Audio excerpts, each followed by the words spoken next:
Gemini Home Entertainment is considered to this day as one of the Goliaths of analog horror, alongside Mandela Catalog, The Walten Files, and Local 58. I've missed analog horror, so in this video, we'll be revisiting Gemini Home Entertainment and uncover the horrors behind this video distribution company. Let's go. Gemini Home Entertainment starts off strong with a whopping 8.6 episode, World's Weirdest Animals. This tape is a compilation of normal animals that are located mainly around Minnesota. In the midst of these animals, the tape focuses on a new quote-unquote animal called woodcrawler, which are present all over North America, an apex predator whose favorite meal is human beings. This animal is a silent creature whose nests are always seen inside homes of large families, so they can adapt faster, whatever that means. If you're ever walking alone in the woods and you hear a voice screaming for help, don't chase it. They stole their voices. One of the shots shows what we were actually up against. A big creature with spider legs. I'm starting to hate this creature. The last footage shows us the cameraman outside of the previous infected house during the night. Through the window, he ends up recording humans who were just standing and doing weird movements. It even feels like they're trying to mimic or even learn how a human body works. Either way, the cameraman is eventually spotted and chased away, with his fate being unknown. Now I get why this episode is so well received, but there's still little to talk about, so let's just jump into storm safety tips. A videotape made by Harbinge Technologies on what to do during a severe storm. The infomercial goes as expected, with it mostly telling you how to reinforce your house and which equipment you should use. That, funny enough, it's their very own. Either an intentional marketing pun or an actual tip. But everything begins to fall apart when they get to the bunker. Suddenly, this infomercial tells you how to build a bunker, which, weirdly enough, tells you to put a large aluminum hemisphere and a shortwave radio in the middle of the bunker to use solely in case of emergency. Okay. Whenever the storm starts, for some reason, we must silently evacuate to the bunker since the house no longer belongs to us. Once inside, now we must turn on the radio and ignore the audio since they're actually hallucinations. Once the storm stops, we should check for damages, movements, and for the lights in the middle of the field. And the infomercial ends with the following phrase. Listen, under your feet, crawling through the floor. Something is under the floor. Whatever that is, it's still unknown to us, but I have a feeling that these are also wood crawlers, since visually, they seem very capable of digging. The next episode is the weakest according to ratings, Artificial Computer Learning. We meet again with a new company, this one called Ragnarok Computing, which backwards reads danger. In the timeline, this video was created to show the 4-year progression of the company's AI. To prove it, they give the AI a simple task, to create an original story in the format of a children's book, with the AI giving 4 different and bizarre stories. Jack leapt over the river, Mary to follow, together. Trouble followed the secret. Jack the river, it is dead. First one doesn't make any sense, but the second is more clear. Jack leapt over the river, Mary followed close behind. They are searching for the secret place.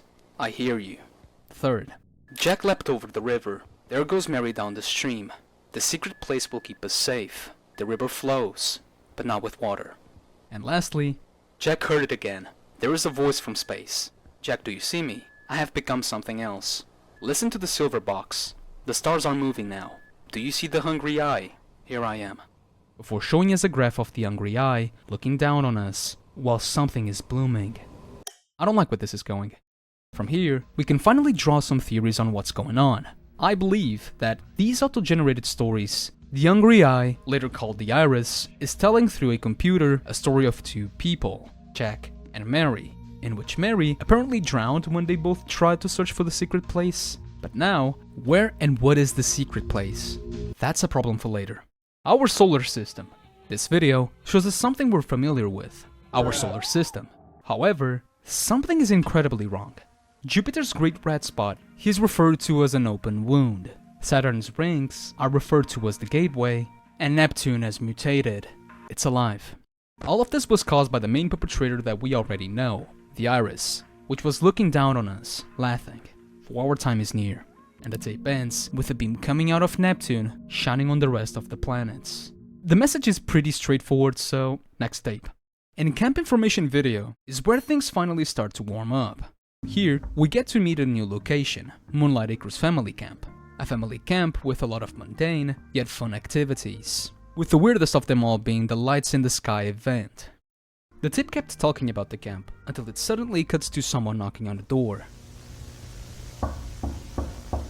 Do not answer the knocking at the door. Before anything happened, it cuts again to a new and one of my favorite sections in this video, Mythos.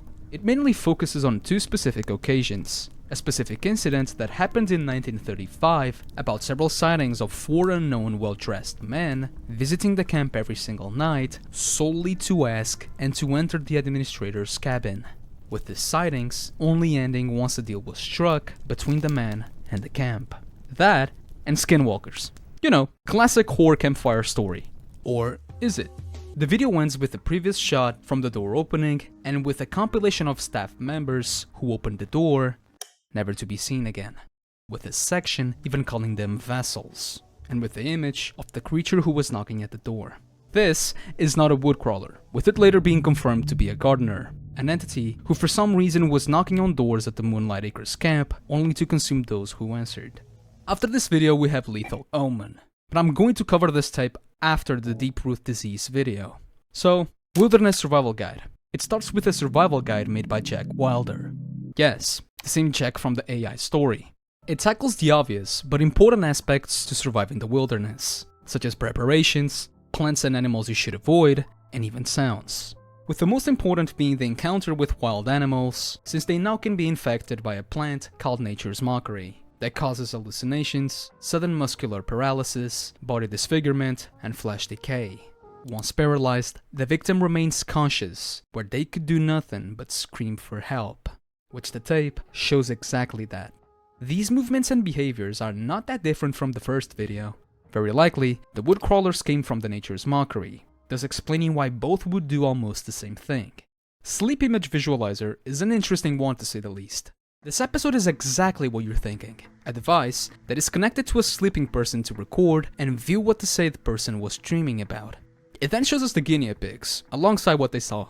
Levi Jacobs had a 6-minute long dream about mannequins.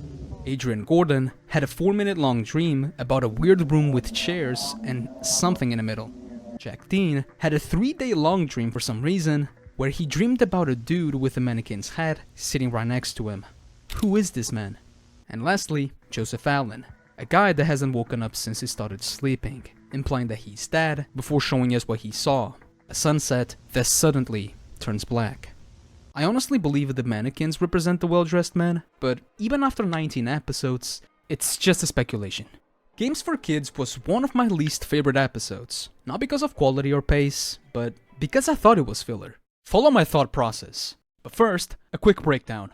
Game for Kids starts with a compilation of party games made by Optica Video, such as Hide and Seek, Freeze Tag, Sardines, and the kids' favorite game, Feed the Woods, a game where kids would have to leave their houses in the middle of the night, follow the lights in the fields, and once in the middle of the forest, scream from the top of their lungs, and the game would end once the forest was fed. Optica just wanted to fool the kids into giving themselves to the forest. Like, I always doubt companies' intentions in analog horrors, but I guess I now have a confirmation, so there's that. We could literally cut this one out and we wouldn't lose anything. Or so I thought, before reading the following newspaper posted by the channel itself. Gemini announces delays following controversy. This newspaper talked about a story of a mother who bought a Gemini VHS tape from a local retailer, only to realize that it had distressing imagery, despite it being labeled as educational. This incident made Gemini Home Entertainment recall a lot of their tapes, those included being Jack Wilder's Wilderness Survival Guide, World's Weirdest Animals, Games for Kids, and many more. Where later, the company said that they were unaware of any tampering. This episode is decent, very decent actually, because we finally get a peek behind the curtains. After this, we have Advanced Mining Vehicle, a tape created by a Canadian company called Named, about a remote tunneler made with the intention of traversing inhospitable areas. Maybe they're inhospitable for a reason. In the demonstration, the mining gadget ended up catching weird noises deep within a cave, eventually getting dragged deeper and deeper by a creature presumed to be a wood crawler due to the noise. But despite that, the tape kept going as if they didn't care. Blood pumps through the garden's veins. The crops mature. Here, we discover another threat coming from the Iris, the gardener, a creature that hides deep within the earth that has been seen walking around Moonlight Acres camp, with those two being there to protect their nests. It's obvious, the tunneler is not making it out alive, with it being dragged underground and losing its signal. Not only humanity has to be on the lookout for nature's mockery, houses infested with wood crawlers, the well-dressed men, but now also the gardeners. Lovely. And to make this world even more hopeless, we have the video Deep Root Disease. Deep Root Disease is a tip created by the Walten Area Department of Health to warn about a disease with the same name. This disease is transmittable through contact with uncovered skin, causing muscle spasms, pain, and loss of control of the entire body, and later flesh decay. First, a bulb appears, which later causes a root to grow from the underside, which sprouts until it reaches the bone. Once it does, the root now can spread freely, eventually taking control of the entire body and creating new bones. With this out of the way, we can finally cover my favorite part of this analog horror, Lethal Omen. After downloading and opening the game, we start right in front of the locked Moonlight Acres camp. We easily collect the keys and get inside. After the gate, we see the family cabins, with each and every single one of them having little or nothing to say. But for now, we move to the archery field. There, a single random dude came menacingly towards me, and I did the sanest thing known to men. I killed him, and his buddies were not happy about that. After mag dumping his little minions, I finally could stop and sink in the details. Near one of the targets was a couple of newspapers, with the only readable title saying, "Campgoers distraught after Moonlight Acres' famous Lights in the Sky event is abruptly cancelled."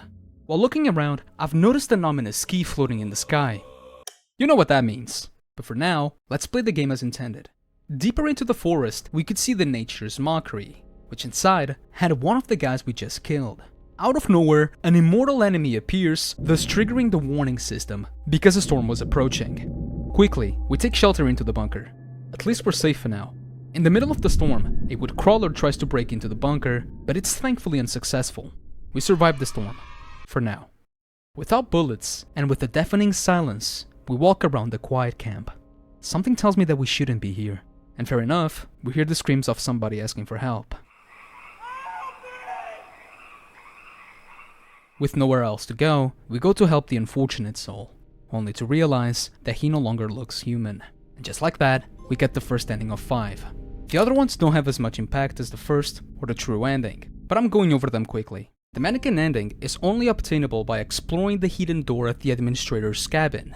Inside, there's a couple of papers scattered around the floor, which tells us more about the sightings before the deal was struck. According to the papers, these well-dressed men pressured the staff into submission. Somebody from the staff was infected with the Deep Root Disease, and the deal very likely was struck before a Lights in the Sky event, causing it to be cancelled temporarily. And if we look back, we cannot leave the room because there's a mannequin looking at us. The hole ending, where you simply throw yourself at the hole and die. The Prophet ending, where we go out of bounds to see that the Prophet was just 40 kilometers away. And lastly, the true ending, which is only obtainable if we collect 4 keys and shot a bullseye at every target in the archery field. This reveals a secret path, where now we could sacrifice ourselves to the tree, later referred to as a statue. After the sacrifice, we end up in a desolated forest with cryptic phrases in a cabin. Inside, we walk through a one-direction hallway that had phrases pointing to something that is living beneath the camp. Gardener or not, it's growing restless. At the end of those halls lies a single television with nothing more than the iris and some sofas, which reveals us the final sequence before the game over screen. The iris, kill all enemies, the corrupted Neptune, what seems to be the wood crawler, and a game over screen, showing both Earth and the iris. A quick recap. The wood crawler, the gardener, and the nature's mockery are entities who came from the iris through Neptune, and they're now living on Earth alongside us. They're different in their own ways, but work towards the same objective. Curiously, people are used as sacrifices to a tree after a deal was struck between the camp owner and the well-dressed man. The deal isn't super obvious, but it has something to do with sacrifices to the entity to help it grow stronger, in exchange for a supernatural event that is only seen in their camp. However, the gardeners do not care. If they knock, you better not answer. With this out of the way, we have monthly progress report. Months after the first AI report, Ragnar's project is now 84% complete. They've kept developing their AI through communication with their quote-unquote client. As previously, iterations are formed through prompts given by the company, And now, we finally can see more and how well this has developed.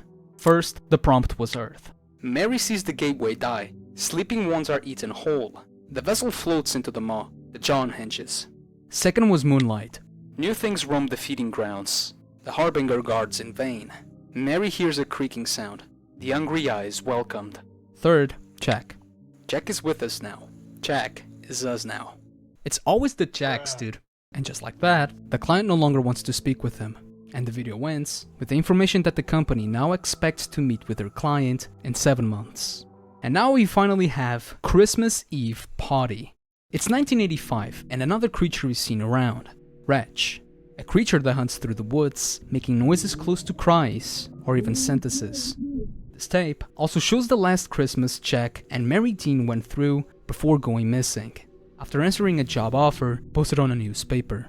What happened to them is still unknown, but they're not around. Home invasion is a weird one. It begins with another tape from Optica Video, the company that wanted to lure kids into the woods, where now they wanted to give tips to prevent home intruders. It begins with somewhat good intentions, telling the viewer on what to do during a home intrusion and how to prevent it. However, it then takes a huge 180, now helping the intruders break into a house, locate prey, incapacitate prey, and enter prey via proboscis, aka their nostrils.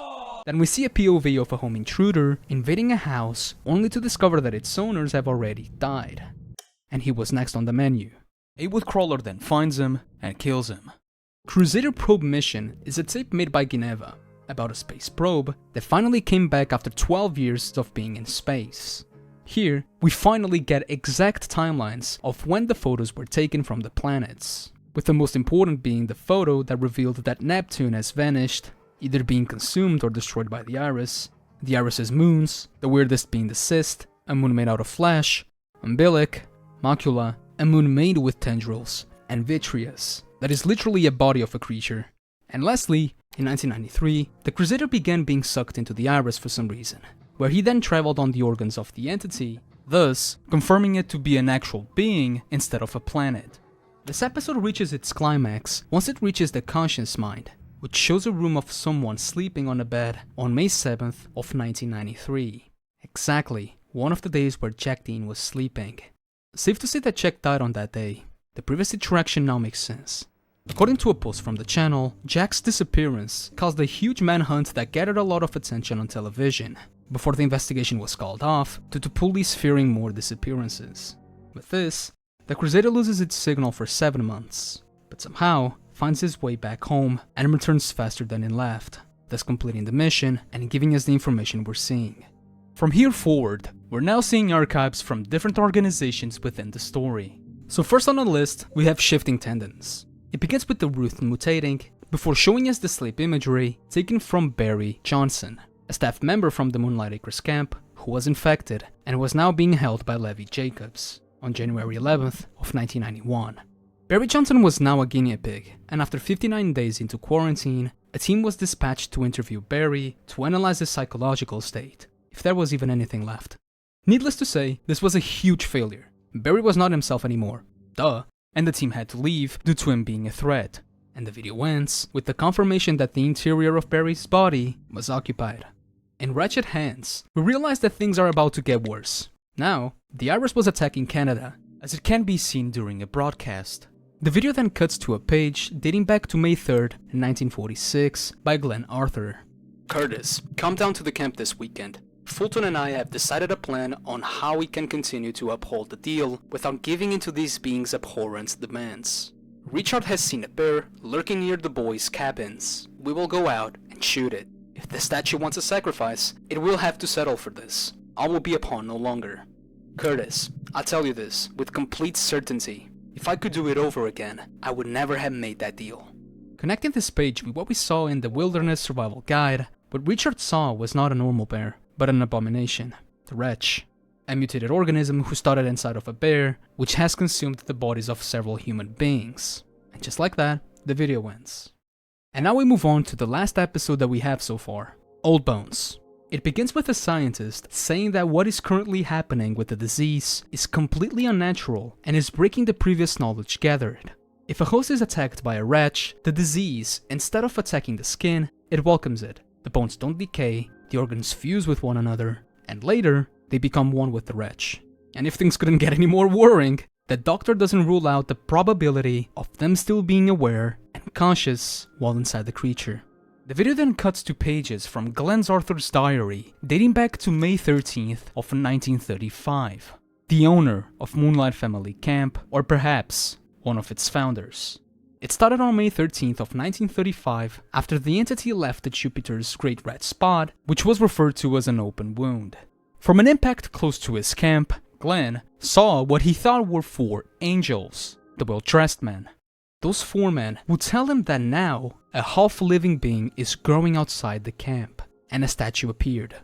I guess you can connect the dots. And in May of 1941, a deal was sealed between the camp and the well-dressed men. But 5 years later, the deal was broken due to Glenn Arthur and Richard, who left to shoot the bear, which was an entity. Then, the computer then gives us 2 texts. Wretched hands tap my window. A stranger's fangs scrape the wall. Jack, do you see me? I've become something else. I am still in here. Don't leave me, you bastards. Sleeping beneath the feeding grounds, Cancer shares a dream. Jack heard it again. There is a voice from space. Relic of the faithless day. Old bone grows. And the video ends with the face of Glenn Arthur in one of the wretched's parts. I know, it might seem like a lot, but the story is simpler than you think. Gemini Home Entertainment is an analog horror about a distribution company that goes by the same name. From the tempered tapes, we can finally have a peek behind the curtains. We can see what actually is going on in their world. An alive cosmic entity is destroying every planet in this galaxy, and now it's targeting Earth.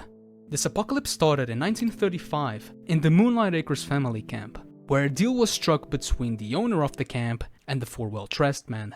Not going to judge, cause if I saw 4 well-dressed men coming out of an impact unscathed, I would also believe that they were special.